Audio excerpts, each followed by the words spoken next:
Toza na vli Mama Yembo na centre-ville ya Bumba. Télé Bumba est rencontré ancien administrateur du territoire ya Bumba, Papa Pius Alunga. Oza la résidence place Tozo Tende Poto Kuta na Mundele Mboka Yakala. Oya dirijaka territoire ya Bumba, Papa Pius Alunga ezwa masuku.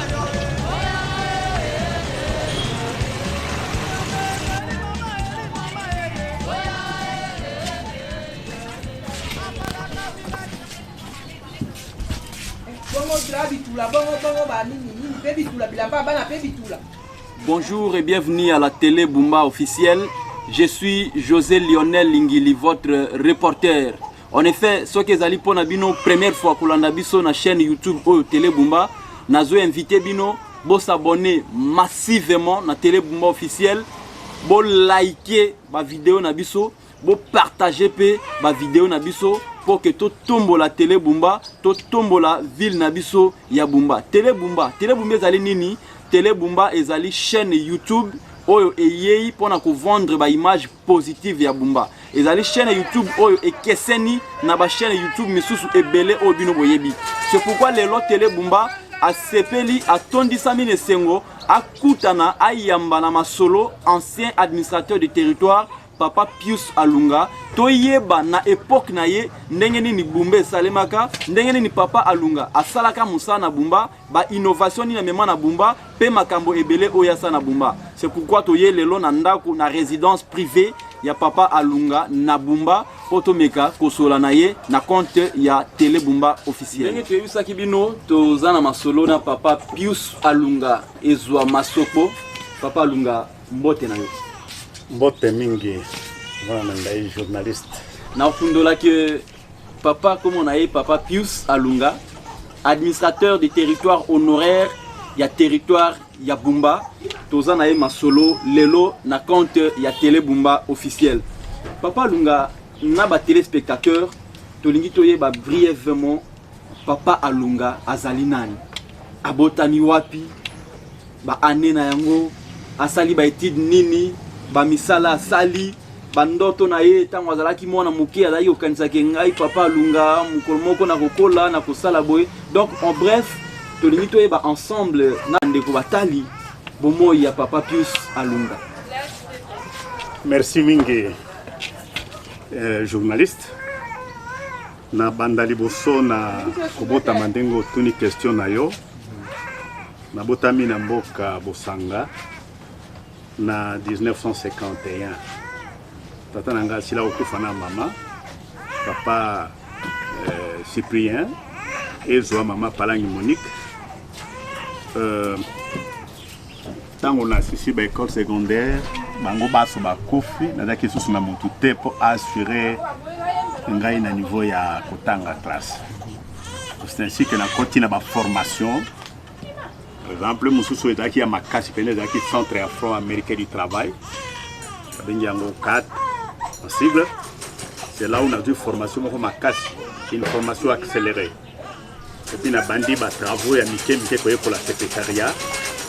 Donc, comme en 1972, chef de secteur à l'Ouekam, Benga, Maïbambaï Bokazuingay, na Moussala. Moussala est un saliango, Moussika Mingi. Nos jeunes à ce moment-là, na bandi na état civil te kokoma mundele mboka. État civil na manga, na otambula na manga awa et après dactylographe na secteur, secrétaire à secteur l'UECA, na du mutation presque dans tous les secteurs sauf na Itimbiri na pe Molwa. Et pas na sali musala secrétaire jusque na kodonga na cité à Bumba. Na évolué na cité à Bumba depuis 78, j'étais à Bumba. Mais comme à Mokondi, dans le secteur, il y a Mongala Motima, dans le territoire, il y a du Sala. Nous avons ça qui est tenu, bien sûr, moi, Kozonga Nangai, ancien commissaire sous-régional Dilingi, Riokela Milengo, alors non, je suis compétent, on a dirigé cité à du Sala. On a dirigé cité à du Sala en remplacement à Maliba.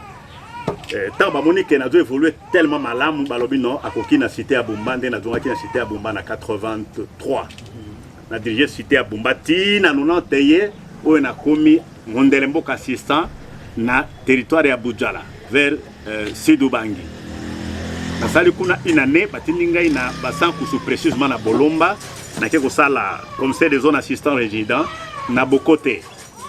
Nasali kuna 6 mois bazongi singa na Binga awa na province na biso ya Mongala.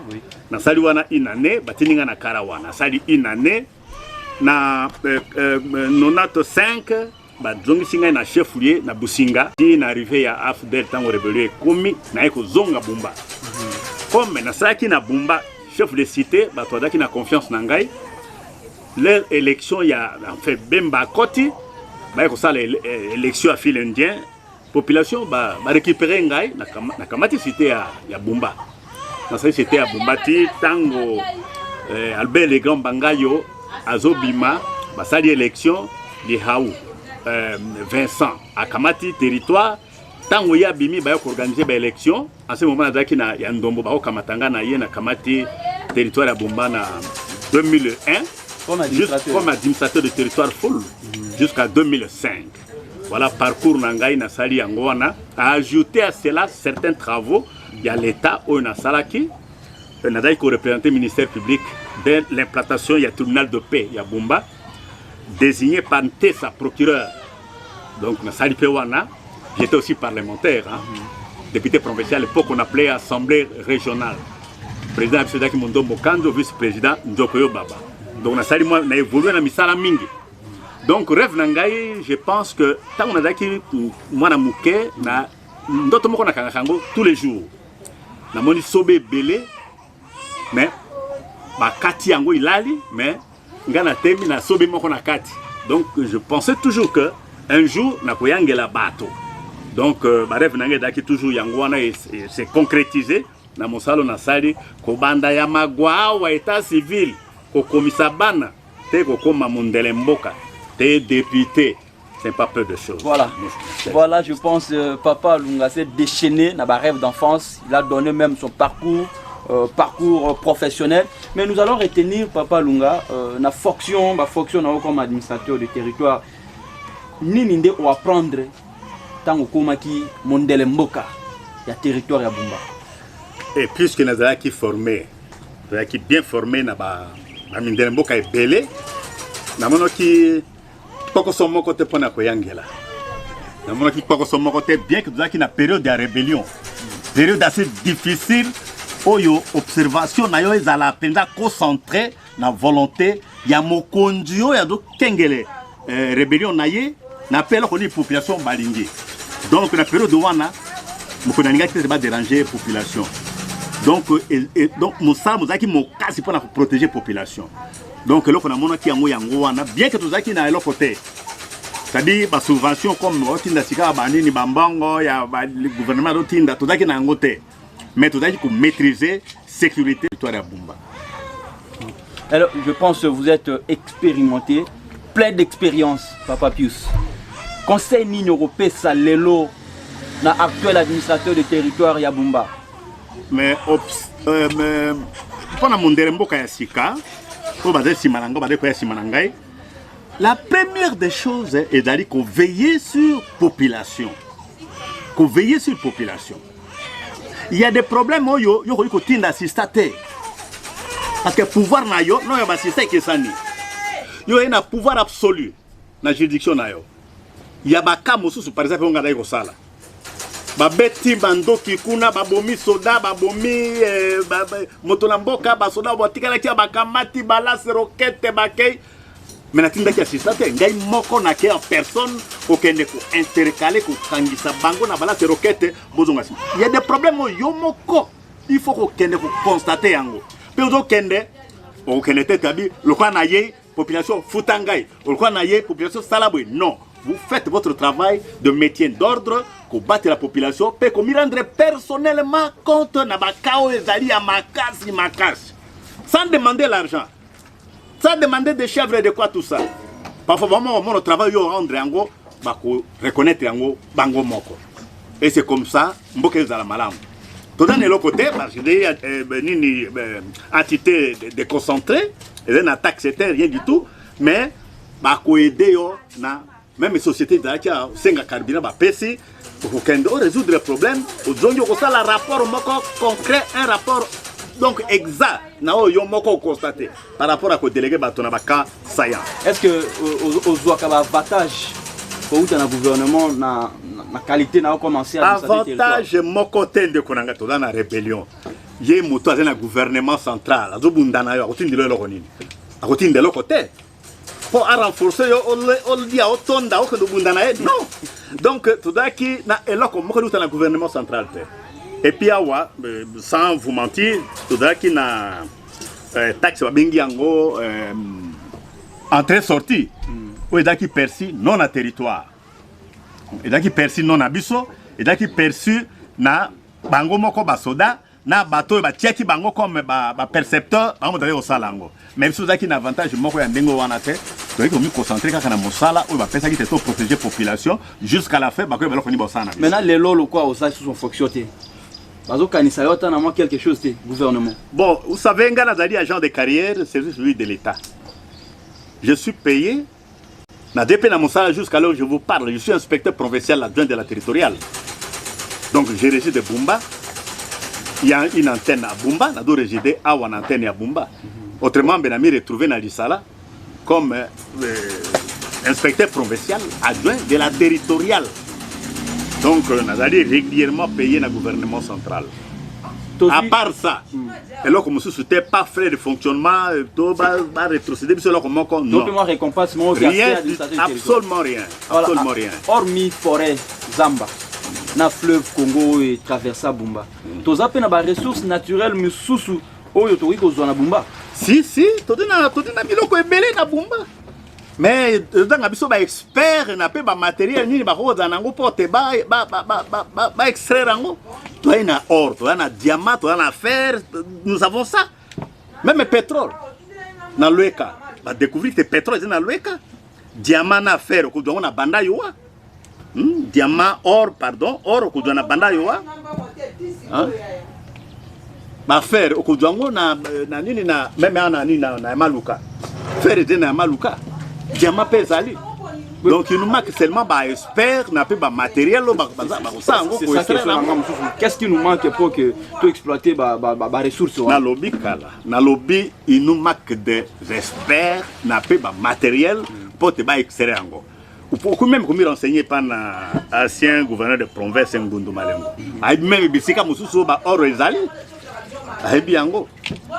Malheureusement to perdre garçon moko akufa comme on a Dieu donné Mamboune. Il y a zaki na tableau mo bimba. Bisika ba matière wana ezali bisika nyoso tout biloko wana ezali azaki nango. Malheureusement il n'est plus. Ou a fungula coopérative à l'époque on appelait coopérative de pêche et d'élevage au Congo. Et comme ici maintenant on va zaïrianiser banini wana comme coopérative de pêche et d'élevage au Zaïre. Donc à ça kufa archive union surtout en été. Na époque na yo papa Pius.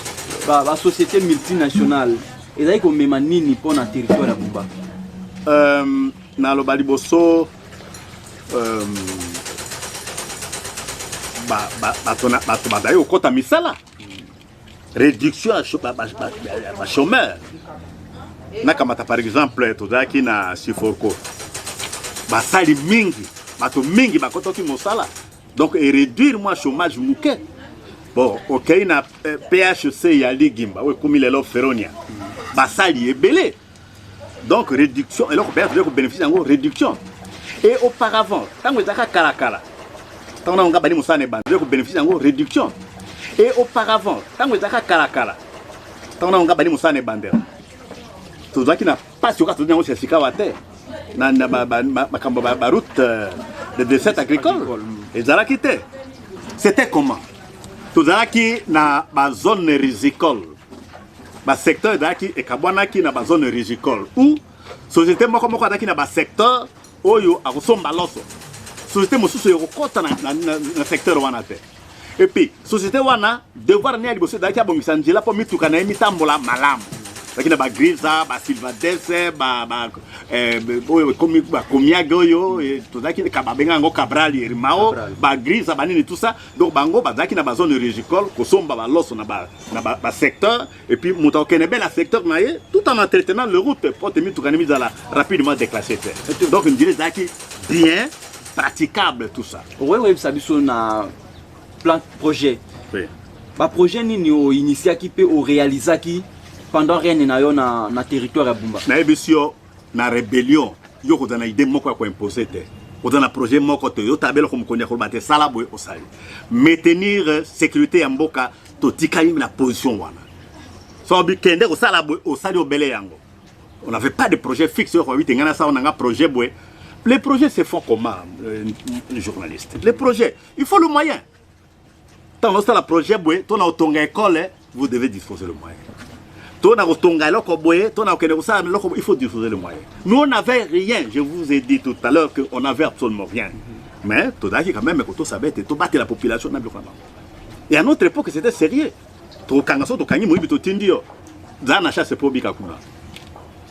et Moïbi Mozaki m'a un peu diminué. Bien que si la terre, oui, pour aussi la terre, parce que c'est écrit même dans le dictionnaire, Moïbi Mozali, moi aussi la terre. Les lots, population ya Bumba, bako kanisaka papa lunga nanini. Tout na bango question wana. Et des questions que tout na bango te, bino la population bo kanisaka lunga nanini. Parce que parfois, tout na hangana ndira, ah papa, oh dunga moko nini. Naibi pourquoi ba toutes les questions wana te. Pourquoi baningi tena donga na kozonga est-ce que na makasi? Non. Les lots, je vous dis, sans mâcher les mots. Les lots, il faut ba politicien, ba désigner yo. Ba politicien. On tient pas compte la compétence banini tout ça. Non, rien du tout. Ça va tenir compte na ngo tate. Ba sio yo penza ba vandi. Ba ko ça mo salate.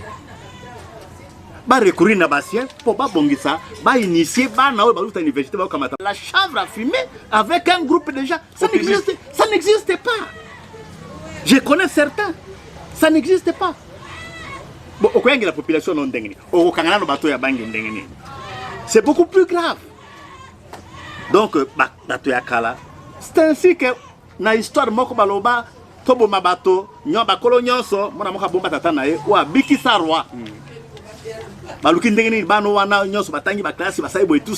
Qu'est-ce que nous devons faire? Il dit à moto yobo, il dit à roi. Debake koluka mobange wana ye ay ko pesa bango idée ba bikisi mokonzi. Ba bengana ba vie nyonso te, ba bengana bango nyonso te. Faut tika na ba sous support ba éduquer ba bana wana ba doya. Je pense que papa Lungo marquer histoire mo na Bumba ou même bandeko bazali banda mokili ba ko se souvenir. Baloba alunga longi damus. Je me rappelle cette époque na Monzamboli. Na Monzamboli, elaka na eloko moko bima na Monzamboli, mokomboso oyo kenda ko bunda na ngope olongi yango e marka population ya Bumba. Vous vous rappelez na ba époque wana? Na lingaka komiku misate. Soko na bani ko tangelo makambo na sali non seulement damus. Non seulement damus. Na bimisa moto ne balé soke batona lokele mongala basien soko kuti basien penzo ya kala na bimisa mwana ya mwasi na ebale alali mokolo mobimba na se na kati na nini na barge moko na kade na masuwa kade baluki na kati ne bale medini mobimba te mwana moka tika na kati Mondel moka ingole ameki ko kende ko bimisa mwana ko kite na kana obimisa mwana wana vivante, c'était une fille. Wana dedi kamba munene penate bako kaki ko bimisa motote ayo tala kati na mai. Donc on a mokomboso, c'est ça. Ndira yo collaborer bien la population na ngai. Na daki na ba garde tête so moto ayo ko lukangai ba chasser na ba policier à porte. Non. Na baki bataillon surtout que ce soit na n'importe quelle heure. Ba lukangai fungula nzila ta na lali ba beta fenêtre. Ta mokomo sa do régner adobo mabato ado so bato tika bato handicapé banini tout ça. Va côté pas nanga komba mais ça yo koto na résidence c'est facilement sans être non sans audience. Na ki porte fenêtre ba beti na bimi na kuti type moko na ko tanga kombo na été. To arranger na butu. Et Sili Nabutu, je ne suis pas sorcier comme on prétend dire. Je ne suis pas sorcier. Alors, Abinanga na kobomaye, ngabi bon. Bon mana opesa cadeau. Cadeau ni sengena be. Ngabi na kopesa mapa mibale. To arranger ne be na butu et Sili abomeli ngai mokomboso. C'est pas moi seul qui suis allé pour abattre mokomboso. C'est-à-dire collaboration na population, pour yoka na population, ko dans la très ouverte na population, ko sola kana bango à tout moment, chaque instant sans barrière, sans barrière. Et puis la petite a pas eu balai, moi on a 6e, moi on a 4e. Ni nous regrettons les lots. Non, je n'ai pas fini. Je n'ai pas fini. Bon, les boules quoi, ça quand tu na na isambo. Quand tu na les boules wana, motari buso ake à Koufi. Yami balai ake à Koufi. Babi bon pas sur ma belle. Et là qui na commissaire de zone qui connaît pas taoulé. Nabi non. Chez nous on n'attelle pas les gens comme ça. Il faut bien ça bibembe wana so balai. Qui doit encore entrer là-bas? Moi je dis c'est moi. Yo kendo kufa ngabi. Laissez-moi aller. Renseignez-vous. Renseignez-vous. Moi, je faisais ça comme ça. C'est là où la population, peut-être quelque chose, où je me rendais personnellement dans des cas graves, des cas difficiles. Alors, nous regrettons au salaté la population de Bumba. Oui, c'est un peu ça la mer, ma fonction qui est mais aux akake, ceux qui n'ont quitté le lot, n'engagent pas la boue. Na kukaji koza na ba idée wana, mais voilà que tout a changé. Tout a changé. Idée monene peneza ki ya kosala bandako, so mbongo izalaki, basala bandako ya bantu na l'État, oyo bayaka en mutation. Ndenge ka officier dali wana. Vous voyez? Idée nanga ezalaki yango wana. Mais territoire ezalaki pe na mbongo te. Azalaka pe na mbongo te. Ti lelo kwa ba mindembo kwa bazali wana, bazwaka subvention. Donc on a une idée ezalaki yango wana. Contribution ni nous peut apporter dans le secteur et le territoire à Bumba sur le plan économique dans la cité à Bumba. Bon, vous savez, Bumba est naturellement à vocation agricole, hein, où on trouve presque tout. C'est les greniers même.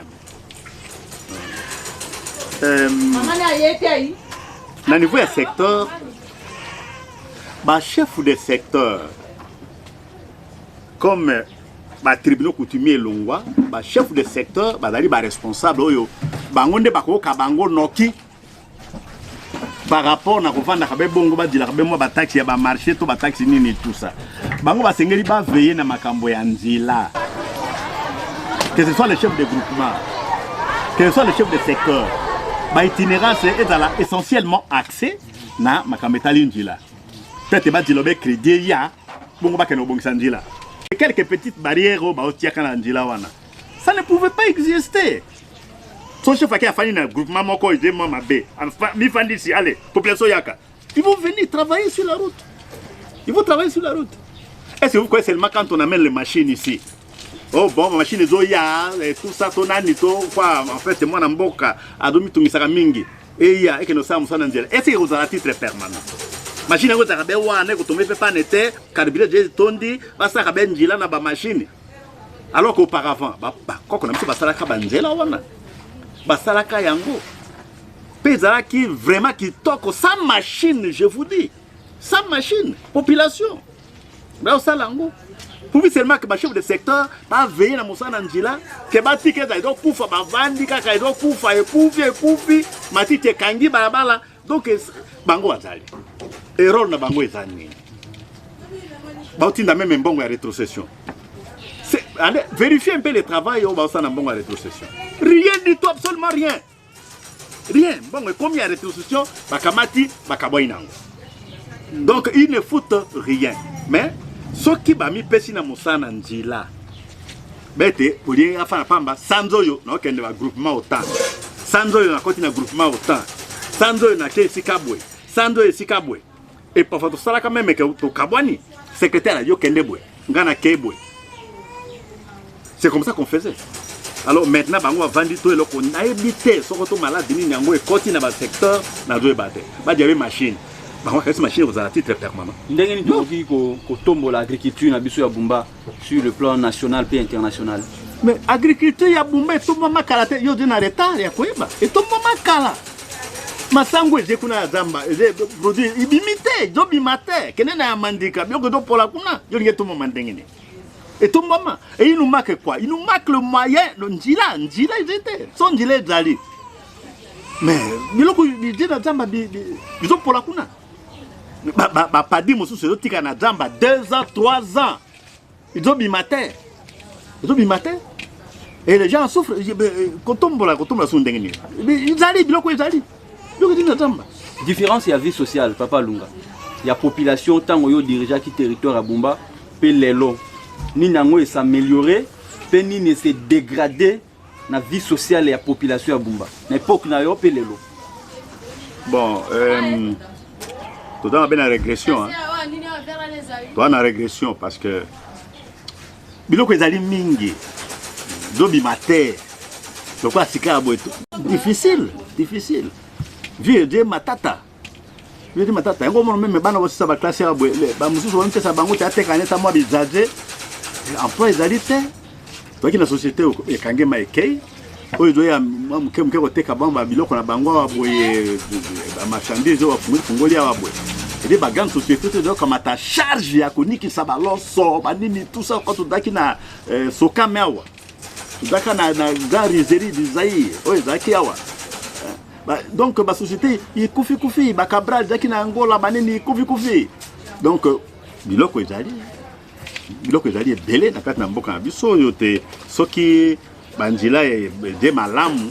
Donc on a vélo kuna na ndongi akomi na biloko na ye alongwe na nzira na nini na bongele nzakuna akomi na biloko na ye banini tout ça mutu ka peke sombi ba biloko ebimi nango ba komisa mi badala ba sengete ba somba biloko mais abima nango moi j'ai trouvé une maman en train de abimisa ba biloko na ye elle a fait combien 800 sacs mais na vélo mon cher frère na vélo c'est pénible. Et très coûteux parce que très difficile. Njila, produit Jali, il y a un belé, mais Njila. Un message fort au lancé na ba téléspectateurs et télé Bumba bandeko batali wa lota la biso. Non, bato samobe quoi. Bato samobe quoi. Ngai pour na ngai penza bato sa pe mosana Njila, basa mosana Njila. Bato bien pe balembete un jour, to bite ndenza ba sa miracle na ye. Balembate, bato samobe qu'on a l'état, ce qu'on dit le plus souvent à Aboué, Salon to Saraka, Kala Salon. Salon n'existe même pas ici, même ici à Bumba ça n'existe pas. Dans sa salon on benga population, ba yei penda ba sali ici, kao la kesi ba sali. Mais benga lelo. Ba do bimate, ba lingi ko sa salon gote. Pour na ba raison nini na ebite. Mais na ebindenge makambo ebeba. So, il a révélé, on a révélé. Un tout petit peu. Un tout petit peu. Ok, ça va. Auparavant, tu as dit qu'il y a un tribunal coutumier. Tu as dit que le tribunal chef-lié à secteur, le tribunal secondaire est dissimulé dans le groupement. Chaque mois, le tribunal il fait ça l'entretien, ça l'hygiène, et ça l'hygiène publique. Et sionner, au long de ma tête, il a piqué na yo, bakangio. C'est toujours la prison. Moi, amende. D'où batade ko banga, ba osa musala très bien. Au monde on dirait malamu tribunal des Alaki. Et aujourd'hui, le tribunal est commis absorbé dans le tribunal de paix. Le tribunal de paix, alors makambo wana te pour que n'était na mandika. Il y a qu'un seul tribunal de paix. A comme kuna mokoni. Bato dali abandonné. D'où badomi sentir à l'aise quoi avant di bongo to jebe nani okanga. Donc sengi ba tribunal coutumier zonga. Na sengi bongo te. Yango ko zonga te en vertu de la loi.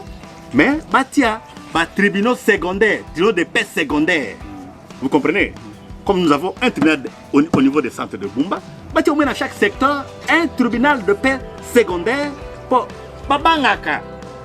Donc batonamboka ceux qui disent ça c'est moto ko sambisa bango et ça musika il peut commettre des crimes. Mais ça so nga c'est ma be awa tribunal ezali awa liboso na ngai ba okanga ngai akubanga osala mabe. T'as que des handicapés tués comme ça, il fait la forêt. Il dit, t'es tribunal de paix qui est condamné. Et aussi, avec nos OPJ. Vous savez, Bissoto prêta serment. L'OPJ prête serment. Je jure fidélité au président de la République, à la Constitution et aux lois de la République, de remplir fidèlement les fonctions qui me sont confiées et de rendre loyalement compte à l'officier du ministère public. Qu'est-ce qui se passe? On a constaté.